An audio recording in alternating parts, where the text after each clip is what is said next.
ಪ್ರಮೋದತೀರ್ಥಾರ್ಯಾನ್ ನೌಮಿನ್ಯಾಯ ಸುಧಾರಥ. ಶ್ರೀ ಗುರುಭ್ಯೋ ನಮಃ. ಅನ್ಯಕ್ಷೇತ್ರೇ ಕೃತಂ ಪಾಪಂ ಪುಣ್ಯಕ್ಷೇತ್ರೇ ವಿನಶ್ಯತಿ ಎಂಬ ಶಾಸ್ತ್ರದ ಮಾತಿನ ಅನುಗುಣವಾಗಿ ಶ್ರೀ ಹೈವಾಯು ಗುರುಗಳ ಅನುಗ್ರಹದಿಂದಾಗಲಿ ತೀರ್ಥಯಾತ್ರೆ ಮತ್ತು ತೀರ್ಥಸ್ಥಾನಕ್ಕೆ ಬಹಳ ಪ್ರಾಮುಖ್ಯತೆ ಇದೆ. ತೀರ್ಥಯಾತ್ರೆ ಯಾಕೆ ಮಾಡಬೇಕು ಅಂದರೆ, ತೀರ್ಥಯಾತ್ರೆ ಮಾಡೋದರಿಂದ ತಾರುಣ್ಯ ಹೆಚ್ಚಾಗುತ್ತದೆ ಮತ್ತು ತೀರ್ಥ ಸ್ನಾನ ಮಾಡುವುದರಿಂದ ನಮ್ಮ ಪಾಪಗಳು ಕಳೆಯುತ್ತದೆ. ತೀರ್ಥಯಾತ್ರೆ ಮಾಡುವುದರಿಂದ ಎಲ್ಲ ಪಾಪ ಹಾಗೂ ಎಲ್ಲ ನಾವು ಮಾಡುವ ತಪ್ಪುಗಳನ್ನು ಎಲ್ಲ ಪರಿಹರಿಸುತ್ತೆ. ನಾವು ತೀರ್ಥ ಸ್ನಾನ ಮಾಡಿದಾಗ ಆ ಜೀವಿ ಯೋಗ್ಯತೆ ತಕ್ಕಂತೆ ಆ ಜೀವಿಯ ದೇವತಾಮೂರ್ತಿ ದರ್ಶನದಿಂದ ಕಣ್ಣು ಮತ್ತು ಅವರ ಮೈಯ ಬಣ್ಣವನ್ನು ವ್ಯತ್ಯಾಸವಾಗುತ್ತದೆ. ಆ ಜೀವಿ ಬಹಳ ದುಃಖಿತವಾಗಿದ್ದರೆ ಅವರ ಬಣ್ಣ ಕಪ್ಪುವಾಗಿ ಪರಿವರ್ತಿಸುತ್ತದೆ ಮತ್ತು ಆ ಜೀವಿ ಬಹಳ ರೋಗದಿಂದ ಇದ್ದರೆ ಅವನ ಬಣ್ಣ ಹಸಿರಾಗಿ ಪರಿವರ್ತಿಸುತ್ತದೆ. ಹೀಗೆ ಶಾಸ್ತ್ರದಲ್ಲಿ ತೀರ್ಥಯಾತ್ರೆ ಮತ್ತು ತೀರ್ಥ ಸ್ನಾನಕ್ಕೆ ಬಹಳ ಪ್ರಾಮುಖ್ಯತೆ ಇದೆ. ಅದ್ಯ ಸ್ವಯಂ ವ್ಯಕ್ತವಾದ ಶ್ರೀರಂಗ ಕ್ಷೇತ್ರ. ಅಂತಹ ಕ್ಷೇತ್ರದಲ್ಲಿ ಮಹಾಜ್ಞಾನಿಗಳು ಇಲ್ಲಿ ಸಾಧನೆ ಮಾಡಿದರು. ವಾದಿರಾಜರು, ವ್ಯಾಸರಾಜರು, ಇಲ್ಲಿ ಸನ್ನಿಹಿತರಾದ ಮುಖ್ಯ ಪ್ರಾಣದೇವರನ್ನು ಸ್ಥಾಪಿಸಿದ ಮಹಾವೈರಾಗ್ಯ ಶಿಖಾಮಣಿಗಳಾದ ರಘುತ್ತಮ ಸ್ವಾಮಿಗಳು ಮತ್ತು ಇತರ ಅನೇಕ ಜ್ಞಾನಿಗಳು ಬಂದು ಇಲ್ಲಿ ಸಾಧನೆ ಮಾಡಿಕೊಂಡಿರುವರು. ಹಾಗೆ ಇನ್ನೊಂದು ಯಥಾಮತಿಯಾದ ಇನ್ನೊಂದು ಕ್ಷೇತ್ರ, ಅದು ಉಡುಪಿಯ ಕ್ಷೇತ್ರ. ಇನ್ನೊಂದು ಮಾತಿನಲ್ಲಿ ಹೇಳಬೇಕಾದರೆ, ನಾವು ಏನಾದರೂ ಒಂದು ಕರ್ಮ ಮಾಡಿದರೆ ಕೃಷ್ಣನಿಗೆ ಸಮರ್ಪಣೆ ಮಾಡುತ್ತೇವೆ. ಅದು ಕೃಷ್ಣಾರ್ಪಣವಸ್ತು ಅಂದಾಗಲೇ ನಮ್ಮ ಮಾಡಿದ ಪುಣ್ಯವನ್ನು ದೊರಕುತ್ತದೆ. ನನಗೆ ಈ ಅವಕಾಶವನ್ನು ಮಾಡಿಕೊಟ್ಟಂತಹ ಹರಣಿಮಾಂಬಿಗೆ ನನ್ನ ನಮಸ್ಕಾರ ಮತ್ತು ಇಲ್ಲಿ ಕೂತ ಎಲ್ಲ ಪಂಡಿತರಿಗೂ ನನ್ನ ನಮಸ್ಕಾರವನ್ನು ತಿಳಿಸುತ್ತಾ ನಾನು ಯಥಾಮತಿಯಾಗಿ ಅನುವಾದ ಮಾಡಲು ಪ್ರಯತ್ನ ಮಾಡುತ್ತೇನೆ. ಕಲಿಯುಗದಲ್ಲಿ ಹತ್ತಿರವಾದಂತಹ ಯುಗ ಅದು ದ್ವಾಪರ ಯುಗ. ಕೃಷ್ಣ ಭಕ್ತರ ಉದ್ಧಾರಕ್ಕಾಗಿ ತಾಳಿದ ಅವತಾರ ಕೃಷ್ಣಾವತಾರ. ನಾವು ಅನೇಕ ಪಾಪಗಳನ್ನು ಮಾಡುತ್ತೇವೆ, ಅದನ್ನೆಲ್ಲ ಪರಿಹಾರ ಮಾಡಿ ನಮ್ಮನ್ನು ಅನುಗ್ರಹಿಸಲು ಮಾಡಿದ ಅವತಾರವೇ ಕೃಷ್ಣಾವತಾರ. ಮತ್ತು ಕೃಷ್ಣ ಆ ದ್ವಾರಕೆಯನ್ನು ಬಿಟ್ಟು ಉಡುಪಿಯ ಗರ್ಭಗೃಹದಲ್ಲಿ ಬರುವ ಆಕರ್ಷಣೆ ಏನಿತ್ತು ಅಂದರೆ, ಆಚಾರ್ಯರು ಬಹಳ ಭಕ್ತಿಯಿಂದ ಕರೆದದಕ್ಕೆ ಕೃಷ್ಣ ದ್ವಾರಕೆಯನ್ನು ಬಿಟ್ಟು ಉಡುಪಿಯ ಕ್ಷೇತ್ರದಲ್ಲಿ ಬಂದನು. ನಾವೆಲ್ಲ ಕರೆದರೆ ಕೃಷ್ಣ ಬರೋಲ್ಲ ರೀ, ಯಾಕಂದರೆ ನಮ್ಮ ಕರೆಯ ಕೂಗಿನಲ್ಲಿ ಭಕ್ತಿ ಇರಲ್ಲ, ನಂಬಿಕೆನೂ ಇರಲ್ಲ. ನಾವು ಕರಿತೇವೆ ಆದರೆ ಭಕ್ತಿ ಇರಲ್ಲ. ವ್ಯಾಸರಾಜರು ಹೇಳ್ತಾರೆ, ಸಂತುಷ್ಟನಾಗಿ ಮುಕುತಿ ಕೊಟ್ಟು ಮಿಕ ಭಾರ ಹೊರುವನೋ ಕೃಷ್ಣ ಕೃಷ್ಣ ಕೃಷ್ಣ ಎಂದು ಮೂರು ಬಾರಿ ಕರೆಯಿರೋ. ನಾವು 3 ಬಾರಿ ಅಲ್ಲ 10 ಬಾರಿ ಕರೆದ್ರೂ ಕೃಷ್ಣ ಬರ್ತಾನೆ ಇಲ್ಲರಿ. ಯಾಕಂದರೆ ನಾವು ಕರೆಯುವ ಕೂಗಿನಲ್ಲಿ ನಮಗೆ ಭಕ್ತಿನೇ ಇಲ್ಲ. ಆಮೇಲೆ ನಾವು ಕರೆದ ತಕ್ಷಣ ಕೃಷ್ಣ ಬರುತ್ತಾನೆ ಅನ್ನೋ ನಂಬಿಕೆಯೂ ಇಲ್ಲ, ಆ ಭಕ್ತಿನೂ ಇಲ್ಲ, ನಂಬಿಕೆಯೂ ಇಲ್ಲ. ಆದರೆ ಆಚಾರ್ಯ ಸಂಪೂರ್ಣ ಭಕ್ತಿ ಮತ್ತು ನಂಬಿಕೆಯಿಂದ ಕರೆದಿದ್ದಕ್ಕೇ ದ್ವಾರಕೆಯ ಕೃಷ್ಣ ಉಡುಪಿಯ ಗರ್ಭಗೃಹದಲ್ಲಿ ಬಂದನು. ದ್ವಾರಾವತಿ ಸಕಲ ಭಾಗ್ಯವತಿ ಮುಪೇಕ್ಷ ಗೋಪಾಲ ಬಾಲಲಲನಾಕರ ಪೂಜನಂ ಚ ವಾರ್ಧಿಂ ವಧುಗೃಹಮತಿತ್ಯ ಸಮಧ್ವನಾಥೋ ತದ್ರಜತ ಪೀಠಪುರಂ ಗರೀಯಃ. ಇದೇ ವೈಕುಂಠದಾಸರು ಕನ್ನಡದಲ್ಲಿ ಹೇಳಿದ್ದಾರೆ. ಉಡುಪಿಯ ಕಂಡೀರ ಉಡುಪಿಯ ಕೃಷ್ಣನ ಕಂಡೀರ. ಸ್ಮೃತಿಯಂತೆ ನಾವು ತೀರ್ಥಯಾತ್ರೆ ಆಗಿರಲಿ, ತೀರ್ಥ ಸ್ನಾನವಾಗಿರಲಿ, ಅದು ಪೂರ್ಣವಾಗಿ ಫಲ ಬರಬೇಕಾದರೆ ಧರ್ಮ, ಅರ್ಥ, ಕಾಮ, ಮೋಕ್ಷ ಇವು 3 ಪುರುಷಾರ್ಥಗಳು ಲಬ್ಧವಾಗುತ್ತದೆ. ಆಮೇಲೆ ಇವಾಗ ದ್ವಾರಕೆಯಲ್ಲಿ ಸದಾಕಾಲ ಹರಿಯುವ ಗಂಗೆಯನ್ನು ಕೂಡ ಇಂದಿಗೂ ಉಡುಪಿಯದಲ್ಲಿ ಕ್ಲಿಪ್ತವಾಗಿ ರುದ್ರಾದಿ ಸಮಸ್ತ ದೇವತೆಗಳು ಇಂದಿಗೂ ಉಡುಪಿಯಲ್ಲಿ ಬರುತ್ತಾರೆ. ಹಾಗಾದರೆ ಆ ಕೃಷ್ಣನ ಪ್ರತಿಮಾ ಹೇಗೆ ಬಂತು ಎಂದು ನೋಡೋಣ. ದ್ವಾರಕೆಯಲ್ಲಿ ಇದ್ದಾಗ ದೇವಕಿ ದೇವಿ ಕೃಷ್ಣನನ್ನು ಕೇಳುತ್ತಾಳೆ, ಕೃಷ್ಣ ನೀನಂಗೆ ಭಾಳ ಲಗುನ ಬಿಟ್ಟು ಹೋಗ್ಬಿಟ್ಟು ನಿನ್ನ ಬಾಲ್ಯಾವಸ್ಥೆ ನೋಡ್ಲಿಕ್ಕೆ ಆಗಿಲ್ಲ, ಸ್ವಲ್ಪ ನಿನ್ನ ಬಾಲ್ಯಾವಸ್ಥೆ ತೋರಿಸು ಎಂದು ದೇವಕಿ ದೇವಿ ಕೃಷ್ಣನಿಗೆ ಕೇಳ್ತಾಳೆ. ಆವಾಗ ಕೇಳಿದ್ದಾದ ತಕ್ಷಣ ಕೃಷ್ಣ ತನ್ನ ಬಾಲಲೀಲೆ ತೋರಿಸ್ತಾನೆ. ತೋರಿದ ತಕ್ಷಣ ಅದೇನಾಗ್ಬಿಡ್ತದೆ, ರುಕ್ಮಿಣಿ ದೇವಿಯೂ ನೋಡಿಬಿಡ್ತಾಳೆ. ಈಗ ಸಾಮಾನ್ಯವಾಗಿ ನೋಡ್ರಿ, ಗಂಡನ ಬಾಲ್ಯಲೀಲೆ ಹೆಂಡತಿ ನೋಡಿದ್ರೆ ಸ್ವಲ್ಪ ಸಂಕೋಚ ಆಗುತ್ತಾ, ಸ್ವಲ್ಪ ನಾಚ್ಕೋತಾಳೆ ಹೆಂಡತಿ. ಹಾಗೇನು ರುಕ್ಮಿಣಿ ತನ್ನ ಗಂಡನ ಬಾಲ್ಯಾವಸ್ಥೆ ನೋಡಿ ಸ್ವಲ್ಪ ನಾಚ್ಕೊಂಡ್ಳು. ಹಾಗೆ ಆ ಪ್ರತಿಮಾ ಅಲ್ಲೇ ಉಳಿದವು. ಮುಂದೆ ರುಕ್ಮಿಣಿ ಸತ್ಯಭಾಮ ಪೂಜಿಸಿದರು, ಹಾಗೆ ಎಲ್ಲ ಗೋಪಿ ಸ್ತ್ರೀಯರು ಪೂಜಿಸಿದರು. ಒಂದು ದಿನ ಆ ಸಮುದ್ರದಲ್ಲಿ ಬಹಳ ಪ್ರವಾಹದಿಂದ ದೋಣಿ ಮೇಲೆ ಕೆಳಗೆ ವಾಗುತ್ತಿತ್ತು. ಆ ಮೇಲೆ ಕೆಳಗೆ ವಾಗಬಾರದು ಎಂದು ಸಮುದ್ರ ತೀರಕ್ಕೆ ಬಂದು ಆ ಗಂಧದ ಕೋಡನ್ನು ಇಟ್ಟರು. ಈ ಕಡೆ ಮಧ್ವಾಚಾರ್ಯರು ದ್ವಾದಶ ಸ್ತೋತ್ರವನ್ನು ಪ್ರಾರಂಭ ಮಾಡಿದರು. ಬಂದು ಆ ಉಡುಪಿಯ ಕ್ಷೇತ್ರ ಹತ್ತಿರ ಬಂದು ಆ ಮೂರ್ತಿಯನ್ನು ಎಲ್ಲ ಶಿಷ್ಯರು ತಗೊಂಡುಕೊಂಡು ಸರೋವರಕ್ಕೆ ಬಂದು ಅದನ್ನೆಲ್ಲ ಸ್ವಚ್ಛ ಮಾಡಿದಾಗ ಆ ಪೂರ್ಣವಾದ ಕೃಷ್ಣನ ಪ್ರತಿಮೆ ಬಹಳ ಸುಂದರವಾಗಿತ್ತು. ಮತ್ತು ಆಚಾರ್ಯರ ಸ್ಪರ್ಶದಿಂದ ಅದರಲ್ಲಿ ಸಂಪೂರ್ಣವಾಗಿ ಕೃಷ್ಣನ ಸನ್ನಿಧಾನ ಬಂದಿತ್ತು. ಹಾಗಾದರೆ ರುಕ್ಮಿಣಿ ಸತ್ಯಭಾಮರು ಪೂಜೆ ಮಾಡಿದರು, ಅವಾಗ ಸನ್ನಿಧಾನ ಇರಲಿಲ್ಲೇನೋ ಅನ್ನೋ ಪ್ರಶ್ನೆ ಬರಬಹುದು. ಇಲ್ಲ, ಅವಾಗೂ ಸನ್ನಿಧಾನವಿತ್ತು, ಆದರೆ ಆಚಾರ್ಯ ಸ್ಪರ್ಶವಾದಾಗ ಬಹಳ ಸನ್ನಿಧಾನ ಹೆಚ್ಚಾಯಿತು. ಹಾಗೆಯೇ ದೊಡ್ಡವರ ಕರಸ್ಪರ್ಶ, ದೊಡ್ಡವರ ಮಾತು ನಮ್ಮ ವೈಯಕ್ತಿಕ ಜೀವನದಲ್ಲಿ ಬಹಳ ಪ್ರಾಮುಖ್ಯ. ಉಡುಪಿಯ ಕ್ಷೇತ್ರ ಸಂದೇಶ ಏನೆಂದರೆ, ನಮ್ಮ ದೇಹವೇ ಎಂಬ ಉಡುಪಿಯ ಕ್ಷೇತ್ರ.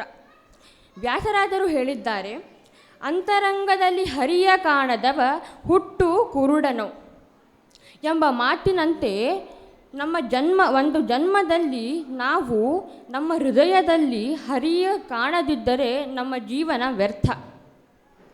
ನಮ್ಮ ಹೃದಯವೆಂಬ ಗರ್ಭಗೃಹದಲ್ಲಿ 9 ಇಂದ್ರಿಯ ನಿಗ್ರಹಗಳು ಮಾಡಿ ನಮ್ಮ ಅಂತರ್ಮುಖಿಯಾಗಿ ದೇವರ ದರ್ಶನವನ್ನು ಹೃದಯದಲ್ಲಿ ಮಾಡಬೇಕು. ನಮ್ಮ ಹೃದಯದಲ್ಲಿ ನಾವು ದೇವರ ದರ್ಶನ ಮಾಡಿದಲ್ಲಿ ನಮ್ಮ ಜನ್ಮ ವ್ಯರ್ಥ. ಇವಾಗ ನಮ್ದೇನಾಗ್ತದೆ ಗೊತ್ತೇನ್ರಿ, ಚಶ್ಮಾ ಮ್ಯಾಲೆ ಹಾಕ್ಕೊಂಡು ಊರು ತುಂಬೆಲ್ಲ ನಾವು ಹುಡುಕ್ತಿರ್ತೇವೆ. ಹಾಗೆ ನಾವು ದೇವ್ರಿಗೆ ಹಾಗೆ ಮಾಡ್ಲತ್ತೀವಿ, ದೇವರು ಇಲ್ಲ ಅಥವಾ ಇಲ್ಲಿದ್ದಾನೆ ಅಂತಿರ್ತೇವೆ. ಆದರೆ ದೇವರು ನಮ್ಮ ಹೃದಯದಲ್ಲಿ ಇದ್ದಾನೆ. ಆ ಹೃದಯದಲ್ಲಿ ಇದ್ದ ದೇವರನ್ನೇ ದರ್ಶನ ಮಾಡಿಕೊಂಡು ನಮ್ಮ ಜೀವನ ಸಾರ್ಥಕವನ್ನು ಮಾಡಿಕೊಳ್ಳಬೇಕು. ಅದೇ ವ್ಯಾಸರಾಜರು ಹೇಳುತ್ತಾರೆ, ಎನ್ನ ಹೃದಯ ಮಂಟಪದಿ ನೆಲೆಸಿರೋ ಹರಿ ನಾನಿನಗೇನೂ ಬೇಡುವುದಿಲ್ಲ. ಒಂದು ಜೋಕದರಿ ಏನಂದರೆ, ಸಾಲ ಕೊಟ್ಟರೆ ಆಚಾರಿ ಕೊಡಬೇಕಂತೆ, ವರ ತೊಗೊಂಡ್ರೆ ಮುಖ್ಯ ಪ್ರಾಣರಿಂದ ತೊಗೋಬೇಕಂತೆ, ಮಾಡಿದರೆ ಸೌತೆಕಾಯಿ ಪಲ್ಯ ಮಾಡಬೇಕಂತ. ಏನಂದರೆ ಸಾಲ ಆಚಾರಿಗೆ ಅದಕ್ಕೆ ಕೊಡಬೇಕು. ಈಗ ಅಕಸ್ಮಾತ್ ನೋಡ್ರಿ, ಸಾಲ ಕೊಟ್ಟರೆ 10 ಸಲ ಕೇಳ್ತೀವಿ, ನಮ್ಗೆ ಕೊಡ್ರಿ ಕೆಲವೊಬ್ರು ಕೊಡಲ್ಲ. ಈಗ ಆಚಾರ್ಯ ಕೇಳಲಿಕ್ಕೆ ಸರಿ ಆಗಲ್ರಿ. ಕೊಟ್ಟಾಗ ಹೋಗ್ಲಿ ಬಿಡು, ಕೊಟ್ಟೀನಿ ಅನ್ನೋ ಕೃಷ್ಣಾರ್ಪಣ ಅಂತ ಪುಣ್ಯಾರೇ ಬರ್ತದೆ. ಆಮೇಲೆ ವರ ತೊಗೊಂಡ್ರೆ ಮುಖ್ಯ ಪ್ರಾಣದಿಂದ ತೊಗೋಬೇಕಂದ್ರೆ, ಇವಾಗ ಮುಖ್ಯ ಪ್ರಾಣದೇವರು ನಮ್ಗೆ ಏನಾದರೂ ಮಾಡ್ಲಿಕತ್ತಾರಂತ ದೇವರ ಆಜ್ಞೆಯಿಂದನೇ ಮಾಡಿರ್ತಾರೆ. ಸೊ ವರ ತೊಗೊಂಡ್ರೆ ಮುಖ್ಯ ಪ್ರಾಣದಿಂದನೇ ತೊಗೋಬೇಕು. ಮಾಡಿದರೆ ಸೌತೆಕಾಯಿ ಪಲ್ಯ ಎದಕ್ಕೆ ಅಂತ ಕೇಳಿದರೆ, ಸೌತೆಕಾಯಿ ಬೆಂದರೂ ಅಷ್ಟೇ, ಬೆಳಿಲ್ಲ ಅಂದರೂ ಅಷ್ಟೇ. ಗಂಡಿಗೆ ಹೆಂಡತಿ ಹೇಳ್ತಾಳಂತ, ನೋಡ್ರಿ ನಮ್ಮ ಮೊನ್ನೆ ಟಿವಿಯಾಗ ನೋಡಿದೆ, ಅದ್ರಾಗ ವಿಟಮಿನ್ ಸಿ ಇರ್ತದೆ, ಹಾಗೂ ಬೆಂದರೂ ತಿನ್ನಿರಿ ಬೆಂದಿಲ್ಲ ಅಂದರೂ ತಿನ್ನಿರಿ ಅಂತ ಅಂದ್ಬಿಡ್ತಾಳೆ. ಹಾಗೆ ಮುಂದಿನ ಕ್ಷಣವೇ ಅವ್ರ ತಾಯಿ ಸೌತೆಕಾಯಿ ಪಲ್ಯ ಮಾಡಿ ಹಾಕ್ತಾಳೆ. ಹಾಕಿದಾಗ ನೋಡಪ್ಪ, ಬೆಂದರೂ ತಿನ್ನು ಬೆಳಿಲ್ಲ ಅಂದರೂ ತಿನ್ನು ಅಂತಂದು ಪಾಪ ಅವ್ರಿಗೆ ತಿಳಿಸ್ಬಿಡ್ತಾರೆ. ಹಾಗೆಯೇ ನಮ್ಮ ಹೃದಯದಲ್ಲಿ ಇದ್ದ ದೇವರನ್ನು ದರ್ಶನವನ್ನು ಮಾಡಿ ನಾವು ನಮ್ಮ ಜೀವನವನ್ನು ಸಾರ್ಥಕತೆ ಮಾಡಿಕೊಳ್ಬೇಕು. ವಾದಿರಾಜರು ತಮ್ಮ ತೀರ್ಥಪ್ರಬಂಧ ಗ್ರಂಥದಲ್ಲಿ ಅಷ್ಟಮಠಾಧೀಶರಿಗೆ ದಿಕ್ಪಾಲಕರೊಂದಿಗೆ ತುಂಬ ಅದ್ಭುತವಾಗಿ ವರ್ಣಿಸಿದ್ದಾರೆ. ದಿಕ್ಕು ಯಾವುವು ಅಂದರೆ ಪೂರ್ವ, ಪಶ್ಚಿಮ, ಉತ್ತರ, ದಕ್ಷಿಣ ಮತ್ತು ಉಪದಿಕ್ಕುಗಳು ಆಗ್ನೇಯ, ನೈಋತ್ಯ, ವಾಯುವ್ಯ, ಈಶಾನ್ಯ. ಇಂದ್ರ ಪೂರ್ವ ದಿಕ್ಕಿಗೆ ಅಭಿಮಾನಿ ದೇವತೆಗಳು ಇಂದ್ರ ತನ್ನ ವಜ್ರಾಯುಧದಿಂದ ಹೇಗೆ ರಾಕ್ಷಸರ ಸಂಹಾರ ಮಾಡುತ್ತಾನೆಯೋ ಹಾಗೆಯೇ ಯತಿಗಳು ತಮ್ಮ ಮಾತುಗಳಿಂದ. ಮತ್ತು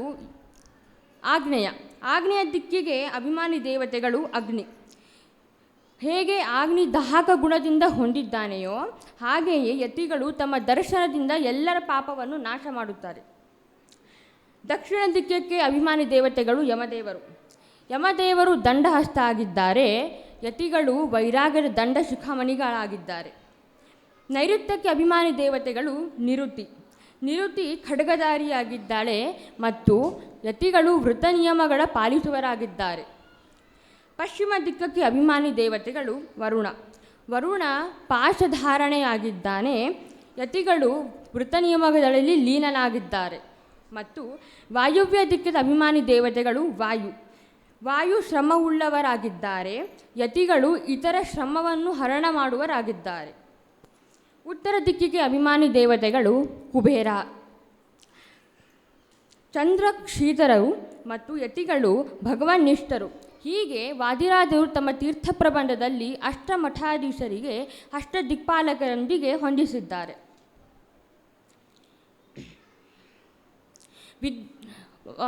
ಒಂದ್ಸಲ ಏನಾಗ್ತದೆ ಅಂದರೆ, ವಿದ್ಯಾಮಾನರು ಅಂದಿನ ಭಂಡಾರಿಕೆರೆ ಮಠ ಸ್ವಾಮಿಗಳು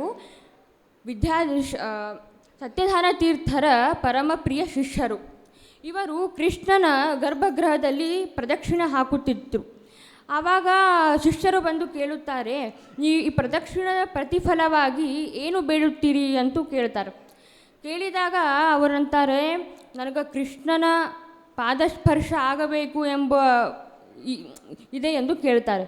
ಆವಾಗ ಶಿಷ್ಯರು ಅಂತಾರೆ, ಹಾಗಾದರೆ ನೀವು ಏನೋ ಒಂದು ಅಪೇಕ್ಷಾ ಅಥವಾ ಬಯಕೆಯಿಂದಲೇ ಪ್ರದಕ್ಷಿಣೆ ಹಾಕ್ತಾ ಇದ್ದೀರಾ ಅಂತ ಕೇಳ್ತಾರೆ.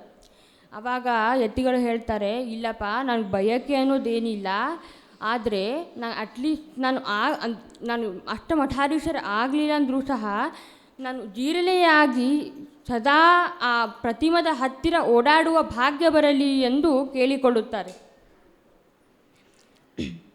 ಹೀಗೆ ಇನ್ನೊಂದು ಪ್ರಸಂಗ. ಬಾಗಿಲನು ತೆರೆದು ಸೇವೆಯನು ಕೊಡೋ ಹರಿಯೇ, ಕೂಗಿದರು ಧ್ವನಿ ಕೇಳಲಿಲ್ಲವೇ ನರಹರಿಯೇ. ಕನಕದಾಸರು ಮಹಾವೈರಾಗ್ಯ ಶಿಖಾಮಣಿಗಳು. ಮುಂಚೆ ಎಲ್ಲ ಶೂದ್ರರಿಗೆ ಮತ್ತು ಇತರ ಧರ್ಮದರಿಗೆ ಕ್ಷೇತ್ರದಲ್ಲಿ ಅಥವಾ ಸ್ಪರ್ಶ ಮಾಡಲಿಕ್ಕೆ ಅವಕಾಶವಿರಲಿಲ್ಲ. ಆದರೆ ಕೃಷ್ಣ ಕನಕದಾಸರ ಭಕ್ತಿ, ಕನಕದಾಸರ ಮಹಾವೈರಾಗ್ಯ ನೋಡಿ ಇವಾಗ ಎಲ್ಲ ಅಂತಾರೆ, ಕೃಷ್ಣ ಪಶ್ಚಿಮಕ್ಕೆ ತಿರುಗು ದರ್ಶನ ಕೊಟ್ಟನು ಅಂತಾರೆ. ಆ ಥರ ಏನೂ ಇಲ್ಲ. ಕೃಷ್ಣನ ಮುಂದೆ ಇದ್ದ ಗೋಡೆಯನ್ನು ಬಿರುಕಿ ಬಿದ್ದು ದರ್ಶನವನ್ನು ಕನಕದಾಸರಿಗೆ ನೀಡಿದರು. ಉಡುಪಿಯಲ್ಲಿ 3 ಪ್ರಧಾನ ಅಧಿಷ್ಠಾನ: ಅನಂತೇಶ್ವರ, ಶ್ರೀಕೃಷ್ಣ ಮತ್ತು ಚಂದ್ರಮೌಳೀಶ್ವರ. ಯಾವ ಈ 3 ಸನ್ನಿಧಾನ ಇದ್ದರೆ ಮನುಷ್ಯ ಸಾಧನ ತುಟ್ಟ ತೂರಿ ಏರುತ್ತಾನೆಯೋ ಅಂತಹ ಪರಮ ಪವಿತ್ರವಾದ ಕ್ಷೇತ್ರ ಅದು ಉಡುಪಿಯ ಕ್ಷೇತ್ರ. ಒಬ್ಬ ರಾಮಭೋಜ ಎಂಬ ರಾಜವಿದ್ದ. ಶ್ರೀ ಪರಶುರಾಮನ ಆಜ್ಞೆಯಂತೆ ಅಶ್ವಮೇಧ ಯಾಗವನ್ನು ಮಾಡಲು ಸಿದ್ಧರಾದರು. ಅಶ್ವಮೇಧ ಯಾಗ ಮಾಡಬೇಕಾದರೆ ಒಂದು ಹೋಮದ ಕುಂಡ ಬೇಕು. ಈಗಿನ ಥರ ಎಲ್ಲ ಮೇಲೆ ಇಡ್ತಿರಲಿಲ್ಲ. ಆವಾಗೆಲ್ಲ ಅಂದರೆ ಮಣ್ಣು ತೆಗೆದು ಹಡ್ತಿದ್ರು. ಆವಾಗ ಅದು ಹಡ್ಡುವಾಗ ಅದೇನಾಗ್ಬಿಡ್ತು, ಕೆಳಗೊಂದು ಸರ್ಪ ಇತ್ತು. ಆ ಸರ್ಪ ಹತ್ಯೆ ದೋಷ ಬಂದ್ಬಿಡ್ತು ರಾಮಭೋಜನಿಗೆ. ಆ ಸರ್ಪ ಮುಂಚೆ ಒಂದು ರಾಕ್ಷಸವಾಗಿತ್ತು. ಆ ಹತ್ಯೆ ಮಾಡಿದ್ದಕ್ಕೆ ಅವರಿಗೆ ದೋಷ ಬಂದಿತ್ತು. ಆ ದೋಷವನ್ನು ಪರಿಹಾರ ಮಾಡಲು ಪರಶುರಾಮ ದೇವರು ಹೇಳುತ್ತಾರೆ, 4 ದಿಕ್ಕಿನಲ್ಲಿ 4 ಅಂದರೆ ಶೇಷರೂಪಿಯಾದ ಪರಮಾತ್ಮನಿಗೆ ಸ್ಥಾಪಿಸು ಎಂದು ಹೇಳುತ್ತಾರೆ. ಅದು ಯಾರಂದರೆ ತಾಂಗೋಡು, ಮಾಂಗೋಡು, ಅರಿಗೋಡು ಮತ್ತು ಮುಂಚಿಗೋಡು. ಈ 4 ದಿಕ್ಕಿನಲ್ಲಿ ಇವರಿಗೆ ಸ್ಥಾಪಿಸುತ್ತಾರೆ. ಮೊದಲಿಗೆ ಮಧ್ವ ಸರೋವರಕ್ಕೆ ಅನಂತ ಸರೋವರ ಎಂದು ಕರೆಯುತ್ತಿದ್ದರು ಮತ್ತು ರಜತ ಪೀಠಪುರ ಅಂತ ಮುಂಚೆ ಕರೆಯುತ್ತಿದ್ದರು. ಇವಾಗ ಉಡುಪಿ ಕ್ಷೇತ್ರ ಎಂದು ಕರೆಯುತ್ತಾರೆ. ಇಂದಿಗೂ ಸಹ 12 ವರ್ಷದ ಮೇಲೆ ಭಾಗೀರಥಿ ಬರುತ್ತಾಳೆ ಉಡುಪಿ ಕ್ಷೇತ್ರದಲ್ಲಿ. ಸರ್ವೋತ್ತಮನಾದ ಅನಂತೇಶ್ವರ ಹಾಗೂ ಕೃಷ್ಣ, ಜೀವೋತ್ತಮರಾದ ಆಚಾರ್ಯ ಮಧ್ವರು ಮತ್ತು ಮನೋನಿಗ್ರಹ ಮಾಡಿ ಸಾಧನದ ಉತ್ತುಂಗವನ್ನು ಕೊಂಡಾಡುವುದಕ್ಕೆ ವೈಷ್ಣವೋತ್ತಮರಾದ ಚಂದ್ರಮೌಳೀಶ್ವರರು ಇಲ್ಲಿ ಸನ್ನಿಹಿತರಾಗಿದ್ದಾರೆ. ಶ್ರೀಹರಿಯನ್ನು ಗುರುಕಾರುಣ್ಯ ಜಲದಿಂದ ನಮ್ಮ ಮನಸ್ಸನ್ನು ತೊಳೆಯಬೇಕು. ಕಲಿ ಎಂಬ ಮಹಾದೈತ್ಯನನ್ನು ಜಯಿಸಬೇಕು. ಅಭ್ರಮಂ ಭಂಗಂ ರಹಿತಂ ಅಜಡಂ ವಿಮಲಂ ಸದಾ ಆನಂದತೀರ್ಥ ಅತುಲಂ ಭಜೆ ತಾಪತ್ರಯ ವಿನಾಶನಂ. ಆಯಾಸವಿಲ್ಲದ ಆಚಾರ್ಯರಿಗೆ ಆಚಾರ್ಯರನ್ನು ಆಶ್ರಯಿಸಿ ನಾವು ಅನಾಯಾಸದಿಂದ ಸಂಸಾರವನ್ನು ದಾಟೋಣ. ಇಷ್ಟೊತ್ತನವರೆಗೆ ನಾನು ಮಾಡಿದ ಅನುವಾದವನ್ನು ಶ್ರೀ ಹರಿವಾಯು ಗುರುಗಳ ಅನುಗ್ರಹದಿಂದ ಮತ್ತು ಇಲ್ಲಿ ಸನ್ನಿಹಿತರಾದ ಕ್ಷೇತ್ರಮೂರ್ತಿಯಾದ ಶ್ರೀರಂಗ ಕ್ಷೇತ್ರ ಮತ್ತು ನರಸಿಂಹದೇವರ ಅನುಗ್ರಹದಿಂದ ಯಥಾಮತಿಯಾಗಿ ಪ್ರಯತ್ನವನ್ನು ಮಾಡಿದ್ದೇನೆ. ಇದರಲ್ಲಿ ಏನಾದರೂ ದೋಷ ಇದ್ದರೆ ನನ್ನದು, ಗುಣಗಳ ಇದ್ದರೆ ಗುರುಗಳು ಹಾಗೂ ದೇವರ ಅನುಗ್ರಹ. ಶ್ರೀಕೃಷ್ಣಾರ್ಪಣಮಸ್ತು. ಪ್ರೀತೋಸ್ತು ಮಾಪತೇರ್ ವ್ಯಾಸಃ ಯದಿ ಕೇನಾಪಿ ಕರ್ಮವನ್ ಕುರು ಮಾಂ ಮಧ್ವಶಾಸ್ತ್ರಚ್ಚ ಸದಾ ಆವೃತ್ತಿ ರಥಂ ಹರೆ. ಶ್ರೀಕೃಷ್ಣಾರ್ಪಣಮಸ್ತು. ನನಗೆ ಈ ಅವಕಾಶ ಮಾಡಿಕೊಟ್ಟಂತಹ ಹರಣಿ ಪಗಡಾಲ್ ಮಾಮಿಯವರಿಗೂ ನನ್ನ ನಮಸ್ಕಾರಗಳು. ಮತ್ತು ನನಗೆ ಇಲ್ಲಿ ಧರ್ಮ ಅಂದರೇನು, ನನಗೆ ಭಕ್ತಿಯಲ್ಲಿ ಪಾಠ ಮಾಡಿ ಕಂಪ್ಲೀಟ್ ಇದರಲ್ಲಿ ಲೀನ ಮಾಡಿದ ನಮ್ಮ ಗುರುಗಳಾದ ಅಚ್ಯುತಾಚಾರ್ಯ ಗಲಗಲಿಯರಿಗೆ ನನ್ನ ನಮಸ್ಕಾರವನ್ನು ತಿಳಿಸುತ್ತಾ ನನಗೆ ಕೊಟ್ಟಿರೋ ಮಾತು ಮುಗಿಸ್ತೇನೆ. ಕೃಷ್ಣಾರ್ಪಣಮಸ್ತು.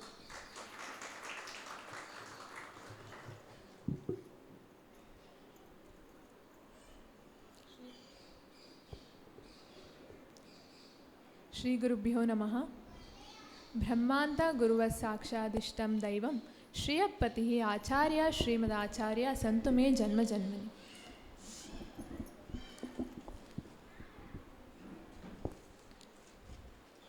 ಕಂಚಿ ಕ್ಷೇತ್ರ ಭಾರತದ ದಕ್ಷಿಣ ಭಾಗದಲ್ಲಿ ಬರ್ತಕ್ಕಂಥ, ಈಗಿನ ತಮಿಳುನಾಡಿನಲ್ಲಿ ಬರ್ತಕ್ಕಂಥ ವಿಶೇಷವಾದಂಥ ಕ್ಷೇತ್ರ ಅದು ಕಂಚಿ ಕ್ಷೇತ್ರ. ಬಹಳ ಸುಂದರವಾದ ಕ್ಷೇತ್ರ, ದೇವರು ನೆಲೆಸಿರ್ತಕ್ಕಂತಹ ಕ್ಷೇತ್ರ ಅದು ಕಂಚಿ ಕ್ಷೇತ್ರ. ವಿಶೇಷವಾಗಿ ವರದರಾಜರು ಅಗ್ನಿಕುಂಡದಿಂದ ಬಂದು ಅಲ್ಲಿ ನೆಲೆಸಿದ್ದಾರೆ. ಬ್ರಹ್ಮದೇವರ ಒಂದು ಆಸೆಯಿಂದ ಅಲ್ಲಿ ಬಂದು ನೆಲೆಸಿದ್ದಾರೆ ವರದರಾಜರು. ವಾದಿರಾಜರು ತೀರ್ಥ ಪ್ರಬಂಧದಲ್ಲಿ ಬಹಳ ಸುಂದರವಾಗಿ ಬರೀತಾರೆ. ವಾದಿರಾಜರು ತಾವು ಎಲ್ಲೆಲ್ಲಿ ಕ್ಷೇತ್ರಗಳಿಗೆ ಹೋಗ್ತಾರೆ ಅಲ್ಲಿನ ದೇವರನ್ನು ವರ್ಣನೆ ಮಾಡೋದು ಅವರು ತೀರ್ಥ ಪ್ರಬಂಧದಲ್ಲಿ ಅದನ್ನು ವರ್ಣನೆ ಮಾಡಿದ್ದಾರೆ. ವರದ ರಾಜ, ಯಾತಕ್ಕೋಸ್ಕರ ವರದ ರಾಜ ಅಂತ ಕರೀತಾರೆ ಅಂತಂದರೆ, ದೇವತೆಗಳು ಎಲ್ಲರಿಗೂ ವರವನ್ನು ಕೊಡ್ತಕ್ಕಂಥವ್ರು. ಅವರಿಗೇ ವರವನ್ನು ಕೊಡ್ತಕ್ಕಂಥವನು ಅವನೇ ಭಗವಂತ, ಅವನೇ ವರದ ರಾಜ. ಎಲ್ಲರಿಗೂ ವರವನ್ನು ಅವನೇ ಕೊಡೋದು. ಯಾರು ವರವನ್ನು ನಮಗೆ ಕೊಡ್ತಾರೋ ಅವರಿಗೆಲ್ಲ ವರವನ್ನು ಕೊಡುವವನು ವರದ ರಾಜ ಅಂತ ಹೇಳಿಬಿಟ್ಟು ಬಹಳ ಸುಂದರವಾಗಿ ವಾದಿರಾಜರು ಬರೀತಾರೆ. ಅನಂತರದಲ್ಲಿ ಶ್ರೀಮದಾಚಾರ್ಯರು ಸಹ ದ್ವಾದಶ ಸ್ತೋತ್ರದಲ್ಲಿ ವರದೇಶ ವರಪ್ರದ ಅಂತ ಬರೀತಾರೆ. ಅದು ಕೂಡ ಇದೇ ರೀತಿ ಅರ್ಥ ಆಗ್ತದೆ. ಎಲ್ಲ ದೇವತೆಗಳು ನಮ್ಮ ವರವನ್ನು ಕೊಟ್ಟರೆ ಆ ದೇವತೆಗಳಿಗೇ ವರವನ್ನು ಕೊಡ್ತಕ್ಕಂಥವನು ಅವನೇ ಭಗವಂತ. ನಾವು ವರವನ್ನು ಕೇಳುವಾಗ ಭಗವಂತನ ಬಳಿ ಹೋಗ್ಬಿಟ್ಟು ನಾವು ಏನಾದರೂ ಕೊಡು ಅಂತ ಕೇಳೋದು. ನಾವು ಭಗವಂತನನ್ನೇ ಕೇಳಬೇಕು. ವರದ ರಾಜರ ಹತ್ರ ಬಂದ್ಬಿಟ್ಟು ನಾವು ವರವನ್ನು ಕೊಡು ಅಂತ ಕೇಳಬಾರ್ದು. ವರದ ರಾಜರೇ ನೀವೇ ನಮ್ಮ ಬಳಿ ಬನ್ನಿ, ನೀವೇ ನಮಗೆ ಬೇಕು ಅಂತ ಹೇಳಿಬಿಟ್ಟು ಭಗವಂತನ ಹತ್ರ ನಾವು ಕೇಳಬೇಕು ಅಂತ ವಾದಿರಾಜರೇ ಹೇಳ್ತಾರೆ ತೀರ್ಥ ಪ್ರಬಂಧದಲ್ಲಿ. ವರದರಾಜರು 4 ಯುಗಗಳಲ್ಲಿ ಪೂಜೆಯನ್ನು ಸ್ವೀಕಾರ ಮಾಡಿರ್ತಕ್ಕಂಥವ್ರು. ಬ್ರಹ್ಮದೇವರಿಂದ, ಗಜೇಂದ್ರನಿಂದ, ಬೃಹಸ್ಪತಿಯಿಂದ, ಶೇಷದೇವರಿಂದ ಪೂಜೆಯನ್ನು ಸ್ವೀಕಾರ ಮಾಡಿರ್ತಕ್ಕಂಥವ್ರು. ಕಂಚಿ ಎಂಬ ನಾಮ ಬಂದಿದ್ದೇ ಬ್ರಹ್ಮದೇವರು ಭಗವಂತನನ್ನು ಅಲ್ಲಿಗೆ ಕರೆಸಿದ್ದಕ್ಕೋಸ್ಕರ. ಅಂದರೆ ಸಂಸ್ಕೃತದಲ್ಲಿ ಬ್ರಹ್ಮದೇವರು ಅಂತ, ಅಂಚಿ ಅಂತಂದರೆ ದೇವರು ಬಂದಿದ್ದು, ಬ್ರಹ್ಮದೇವರಿಂದ ಪೂಜಿಸಲ್ಪಟ್ಟ ಭಗವಂತ ಅವನೇ ವರದರಾಜ. ಅದಕ್ಕೋಸ್ಕರ ಅದು ಕಾಂಚಿ ಕ್ಷೇತ್ರ ಅಂತ ಹೇಳಿಬಿಟ್ಟು ಕರೀತಾರೆ. ಹಾಗಾದರೆ ಕಂಚಿ ಕ್ಷೇತ್ರಕ್ಕೆ ವರದರಾಜರು ಬಂದಿದ್ದೇನಕ್ಕೆ? ಬ್ರಹ್ಮದೇವರು ಏನು ಮಾಡಿದ್ದಕ್ಕೋಸ್ಕರ ಅಲ್ಲಿಗೆ ಬಂದಿದ್ದು? ಯಾಗ ಏನು, ಯಾವ ಯಜ್ಞವನ್ನು ಮಾಡಿದ್ದು ಬ್ರಹ್ಮದೇವರು ವರದರಾಜರನ್ನು ಅಲ್ಲಿಗೆ ಕರೆಸಲಿಕ್ಕೆ ಅನ್ನೋದು ಬ್ರಹ್ಮಾಂಡ ಪುರಾಣದಲ್ಲಿ ಬಹಳ ಸುಂದರವಾಗಿ ಕಥೆ ಇದೆ. ನಾರದರು ಅಂಬರೀಷ ಮಹಾರಾಜನಿಗೆ ಬ್ರಹ್ಮಾಂಡ ಪುರಾಣದ ಕಥೆಯನ್ನು ವರ್ಣನೆ ಮಾಡ್ತಾ ಇರ್ತಾರೆ. ಅದರಲ್ಲಿ ಈ ಕತೆ ಬರ್ತದೆ, ವರದರಾಜರು ಹೇಗೆ ಬಂದರು ಅಂತ ಹೇಳ್ಬಿಟ್ಟು.